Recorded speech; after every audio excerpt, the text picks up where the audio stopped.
A rather harmonious-looking photo op for G7 leaders meeting in Sicily.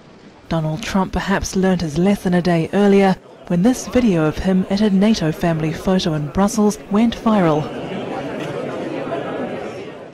But despite the pleasantries on day one, the two-day summit could still see some conflict.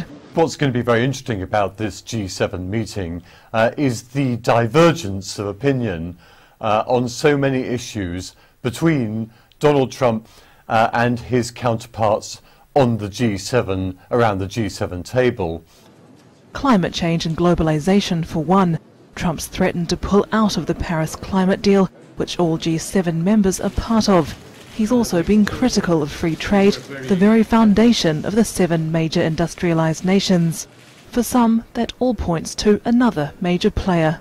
The elephant not in the room is China, which has just, of course, concluded its substantial Belt and Road conference in Beijing, is participating in one of the biggest investment programs the world has ever seen. It seems anachronistic in many respects to prevent China from taking its place round the table and maybe turning it into G8 from G7. Italy is hosting the summit in Sicily to draw attention to Europe's migration crisis, where tens of thousands of people have arrived after crossing the Mediterranean. Many from nations facing the threat of famine, say these activists, including Yemen, Nigeria, Somalia and South Sudan.